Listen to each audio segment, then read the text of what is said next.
The South Carolina primaries are still about 5 months away, but we're already getting to know the pool of candidates who are vying for the state's first congressional district. And joining us to share more on his conservative platform and why he's the choice to send to Washington is Dr. Sam McCown. We're glad to have you here with us. You are considered a political outsider in this race. What made you decide to run? Well, first, thanks for having me here. Absolutely. I was born in the best country on earth, the best time in history, and my parents taught me to leave things better than we found them. I don't feel like we're doing that for the next generation. Yeah. I was able to benefit from the opportunities in this country, and I want our kids in the next generation have the same opportunities that I did. And how would you take your service as a doctor and as an entrepreneur and bring that into government? Right. Well, like you said, I'm a political outsider. Mm-hmm. I'm a medical doctor, a businessman, and entrepreneur, and I've probably worked in more different industries with success across more different industries than all the other candidates, I think. Mm-hmm. And every step of the way I've had to deal with big government regulations. And I'm a small government person. I believe in limited government, term limits, a citizen legislature. I think we should go serve for a limited time and come back to the real world, so to speak, out of the swamp. As a medical doctor, why don't we start there? Let's talk about affordable health care in this country. I know that the ACA just was extended, those credits for another 3 years. Congress came together on that.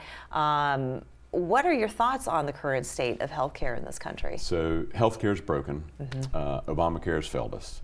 You know, it was predictable. When you put more government things, prices go up. So the prices have gone up, quality's gone down. As a father, I know even though our family's healthy, health insurance is a bigger part of our budget every year, and I think it's like that for most families. You know, as a doctor, I went toe-to-toe with insurance companies and hospitals trying to get my patients care.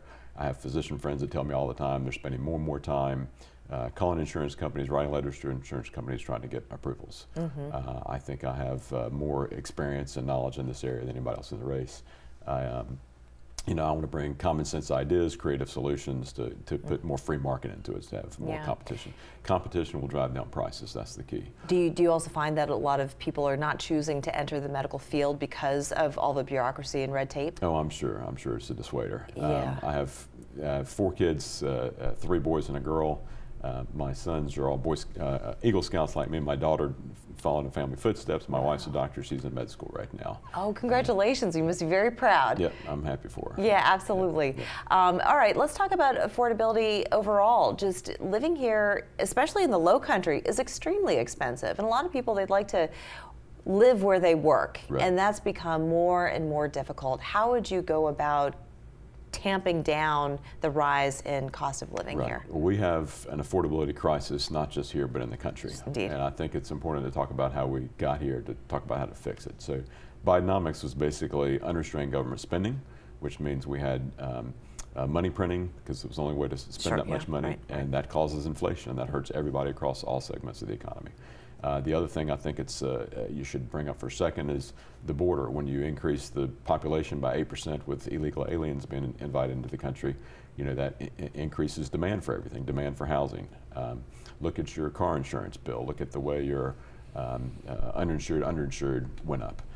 Because all these things can be, and Christian and I want to treat everybody fairly, but you know, I'm so glad that Trump's gotten control of the border, so we're not having this huge influx now. I'm curious what your thoughts are as far as the Trump administration, what they're doing with the border, and what you would like to see if you were tasked with voting on a particular law or legislation, how you would vote in order to keep our borders safe and secure. Well, we need to give the Border Patrol what they need to keep the border secure. I hope that future politicians on both sides realize that we need to enforce the laws of the United States and not let people in illegally. I think people fail to realize that, you know, when Trump was in office at first, he said if you're going to come apply for asylum, you have to come through a border crossing. Whereas Biden let him cross anywhere, and thousands, you know, of people died crossing the border from illegal smugglers trying to bring them into the country. It's just bad for everybody. Yeah, and you also say you want to put the power back into the people's hands. Right. In what way do you mean that, and how so?